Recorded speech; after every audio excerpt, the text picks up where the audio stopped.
And the best thing I saw today, Go Tigers.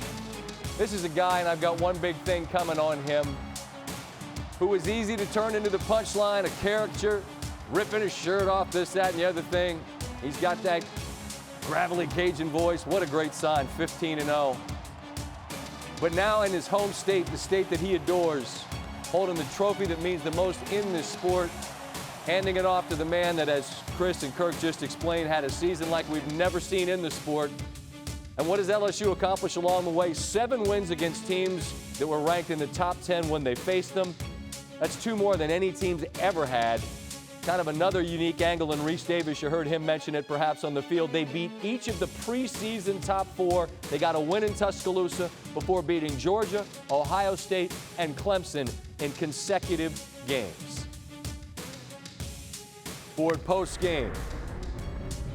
And Rece Davis joined us now at SportsCenter. And Rece, what I appreciate so much about you, my friend, is that this is a sport where everybody is completely insane and no one's reasonable, and yet you're always able to I think, reasonably frame this. And so I ask you this, in the same vein as I asked Chris and Kirk a moment ago. 60 touchdowns for Burrow, 15-0 in the record I just mentioned.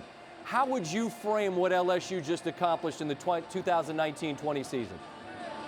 Boy, I tell you, Scott, I would probably like to have just a few minutes to reflect and think back to make sure, but my knee-jerk reaction is it is the greatest single season in the history of the sport, certainly in the modern era. When you consider everything that was won, Heisman, Biletnikoff, Royals Award, Coach of the Year, National Championship, perfect season, the records that Burrow set. No quarterback has had a season like this one. The closest thing I could think of in terms of dominance going into it was Cam Newton, accomplished in a much different way for sure. But I think this is the greatest season I've ever seen a college quarterback have, a college offense, and I would have to say that because of the things you just listed and the games they won, it's probably the greatest single season in the history of the sport.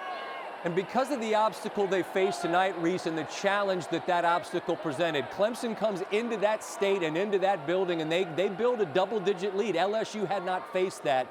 I feel like obviously there's dejection. We saw it in Lawrence's face on the sideline as Dabo tried to relay to him, we'll be back. I assume that's what the message was.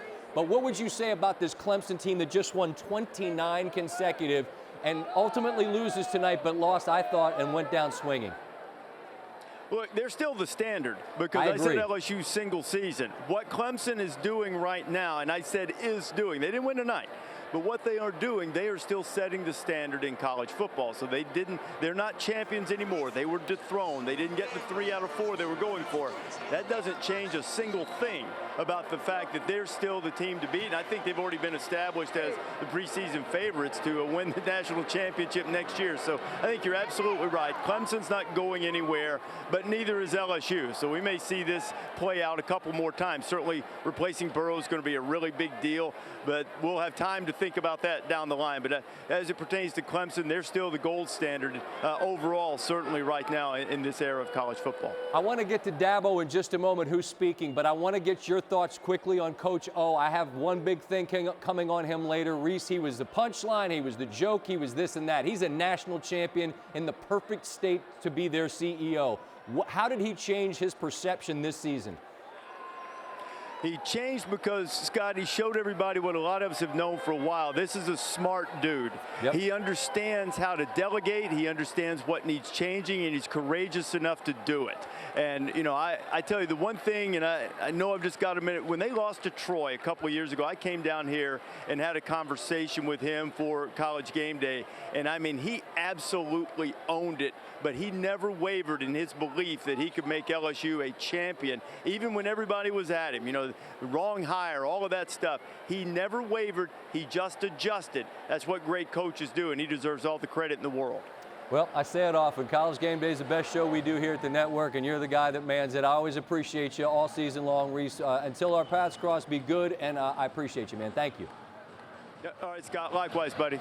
Thanks for watching ESPN on YouTube. For more sports highlights and analysis, be sure to download the ESPN app.